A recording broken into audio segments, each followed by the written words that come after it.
Drama serial शिद्दत में आप देखेंगे कि अभी तक असरा के इस दिमाग में ये चीज़ नहीं आ रही है कि आखिर कितनी चालाकी के साथ वो सारी गेम खेली जा रहा है और सुल्तान उसको दिन ब दिन मज़ीद पागल बनाता जा रहा है। आखिर कैसे असरा इतनी बेवकूफ़ाना हरकतें कर सकती है, कैसे उस पर बार बार यकीन कर सकती है। उसको उस पर यकीन नहीं करना चाहिए, बल्कि उसको दो टोक जवाब देना चाहिए कि वो जो कुछ कर रहा है गलत कर रहा है। उसको समझ ही नहीं आ पा रही। दरअसल असरा को काफ़ी भोला भाला बनाया गया है और बताया गया है कि असरा बेचारी मासूम है और उसको समझ नहीं आ पा रही है इस सुल्तान की चालाकियों की।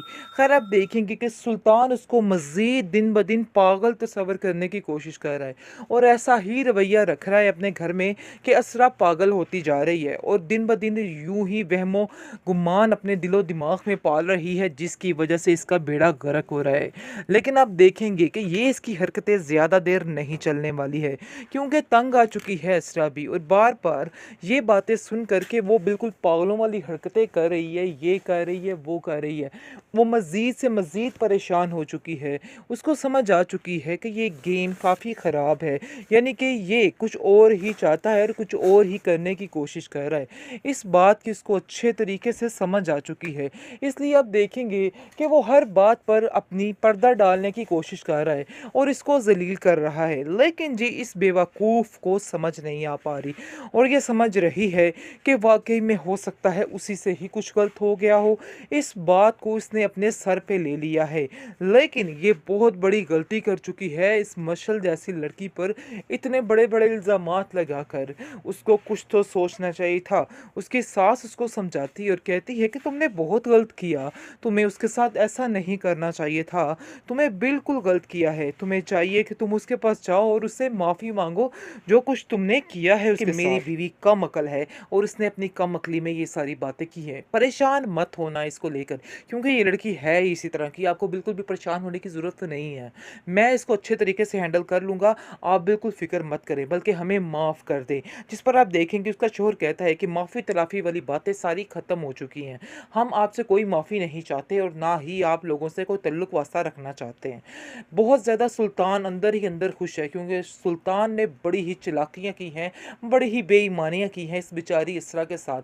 और असरा बेवकूफ़ लड़की को अभी तक समझ नहीं आ रही कि आखिर असल मसला कहाँ पे बना और क्यों बना और कैसे बना। वो अभी भी समझ रही है कि सुल्तान बिल्कुल ठीक है, लेकिन जब ये पर्दा फाश होगा तो असरा को चाहिए कि 4 5 6 चपेड़े इसके मुंह के ऊपर लगाए, क्योंकि ये इंसान जो है बहुत ही शातिर इंसान है। इसने उस बंदे को इससे दूर कर दिया जो इससे मोहब्बत करता था, क्योंकि कहीं ना कहीं ये इंसान भी जानता था कि मशल अपनी दोस्त पर जान निछावर करती है, उससे बेहद प्यार करती है।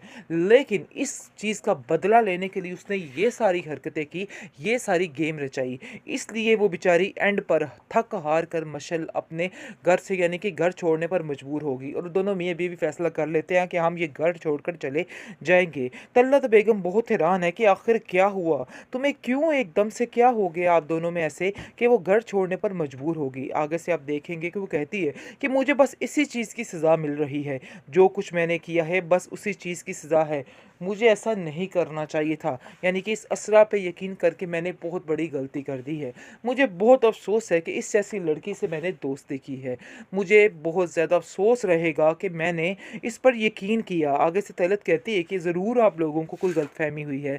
आप लोग दोनों यानी कि बैठ के अपनी गलतफ़हमी को दूर कर सकते हैं। लेकिन असल जड़ सुल्तान ही था जिसने ये सब कुछ किया है। बेहतरीन ड्रामा सीरियल शिद्दत में आप देखे हैं जी क्या हो रहा है। आखिर ये क्या चक्कर बन गया, कैसे इन्होंने मशाल जैसी इतनी अच्छी लड़की को किस तरह से ज़लील करने का प्लान कर लिया है। यानी कि ये सब कुछ दिखाने की कोशिश की जा रही है कि आखिर मिसाल भी ठीक लड़की नहीं है, लेकिन ऐसा बिल्कुल भी नहीं है।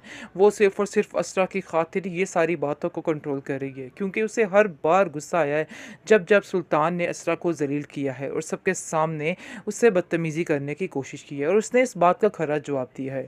लेकिन अब जाकर असरा को इस चीज़ का अंदाज़ा भी हो रहा है है कि काफ़ी ज़्यादा चीज़ें ठीक हो रही थी, लेकिन इसकी वजह से काफ़ी ज़्यादा चीज़ें फिर से ख़राब हो रही हैं। क्योंकि उसको बिल्कुल ही वक़्त नहीं मिलता है और इतनी वो मसरूफ़ हो चुकी है मशल में, दिन-रात वो उसको इसके साथ ही रहती है, जिसकी वजह से वो काफ़ी परेशान हो चुकी है और ये चीज़ वो सोच रही है कि काफ़ी ज़्यादा दूर करेगी उसको सुल्तान से। इस बात की टेंशन ने भी इसको काफ़ी परेशान किया है। इसको और कुछ नहीं सूझता तो वो जाती है अपनी माँ के घर और वहाँ जाकर कहती है अपनी भाभी से कि भाभी मुझे ऐसा लग रहा है कि जैसे इसकी वजह से भी काफ़ी ज़्यादा मसले क्रिएट हो रहे हैं और काफ़ी ज़्यादा हमारे घर में यानी कि तंग हो रहे हैं। मुझे मेरी सास ने भी कहा है, क्योंकि तलत भी इसको समझाती है कि बेटा अपने घर को बचाने के लिए थोड़ा-सा सुल्तान पे ध्यान देना होगा, क्योंकि उसे अक्सर इस बात की शिकायत रहती है कि तुम उस पर ध्यान नहीं देती हो। ऐसा हरगिज़ ना करना, अपने घर को अपने हाथों से खुद बर्बाद करने पे क्यों तुली हुई हो? तुम्हें इस लड़की से जान छुड़ानी होगी। रखो ठीक है, लेकिन मैं तुम्हें ये नहीं कहती कि इस मशल से अपनी जान छुड़वा लो। मैं बस तुमसे यही कहना चाहती हूँ कि तुम्हें मशल के साथ एक तरीके के साथ वक़्त गुज़ारना है। क्योंकि जिस तरह तुम उसके ऊपर इतना निछावर हो जाओगी तो फिर हर चीज़ से दूर होकर रह जाओगी, हर चीज़ से कट कर रह जाओगी। वैसे मैं तुमसे जानती हूँ कि तुम पर कभी मैंने किसी चीज़ का बोझ नहीं डाला है, लेकिन ख़ैर सुल्तान का ही इतना बोझ है, किसी और के बोझ की क्या ज़रूरत है उसको, और किसी की बात सुनने की उसमें हिम्मत ही कहाँ रहती होगी। क्योंकि सुल्तान जो है वो भी एक नंबर का, क्या बोलें उसको, कि क्या इंसान है।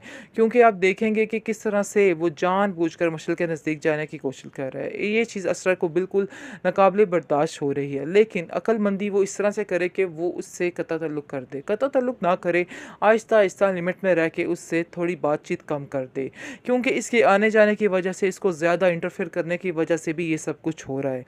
क्योंकि मशल को इस बात की समझ नहीं आ रही है कि उसके घर का क्या माहौल है, क्या होता जा रहा है उसके साथ। लेकिन असरा को इस तरह की बेवकूफ़ी नहीं करनी चाहिए थी कि हर वक़्त उसके पीछे ही मंडलाते नहीं रहना चाहिए था। दरअसल असरा को बहुत ज़्यादा सादी तबीयत वाली लड़की दिखाया गया है कि उस बेचारी को किसी बात का कोई पता नहीं चलता है, किसी बात से कोई फ़र्क नहीं पड़ता है। बहुत ही अच्छी संजीदा सी लड़की दिखाई गई है और बताया गया है कि इसलिए इतनी साफ़ नीयत वाली लड़की को बिल्कुल भी टेंशन नहीं होती और इस लड़की के ऊपर ही मुसीबतें आती हैं।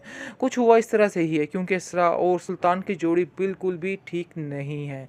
सुल्तान जो है जानबूझकर ये सब कुछ कर रहा है। असल में वो जब का उसने ये बातें सुनी हैं, मशल और इसके दरमियान जो गुफ्तगू हो रही थी, इस बात को उसने दिल पर ले लिया है और दिल पर लेने की वजह से ये सब कुछ कर रहा है और चाहता है कि बस अब ये काम जो है वो ख़त्म हो जाए। क्योंकि वो इस चीज़ से बेहद परेशान हो चुका है और सोच रहा है कि बस अब इस लड़की को भी इसकी ज़िंदगी से निकालना होगा। साफ-साफ तो वो कहने से रहा, लेकिन इसलिए इसके यानी कि इस तरह की चीज़ों के लिए इस तरह के हथकंडे जो है वो अपना रहा है। और आप देखेंगे किस तरह कहती है कि अगर आपको मसला है मशल से तो मैं उसको छोड़ देती हूँ, उससे बिल्कुल बातचीत नहीं करूँगी। लेकिन वो कहता है कि मैंने तुम्हें कब कहा, बल्कि मैं तो तुम्हें ये कहना चाहता था कि उसके साथ बातचीत ज़्यादा बढ़ाओ। क्योंकि अगर तुम मुझसे ऐसी हो जाओगी फिर हो सकता है तुम्हारे अंदर भी कोई खूबी, कोई तब्दीली आ जाए। लेकिन मुझे नहीं लगता कि तुम्हारे अंदर कोई भी खूबी, कोई तब्दीली आ सकती है। तुम जैसी हो वैसी ही रहने वाली हो। असरा इन सब चीज़ों को सुनकर और ज़्यादा बेचैन और ज़्यादा परेशान होने लग जाती है कि आखिर मैं जो मर्ज़ी कर लूँ, इधर कोई किसी की यानी कि कोई नेकी नहीं है मेरी। मुझे ऐसे ही ज़लील किया जा रहा है।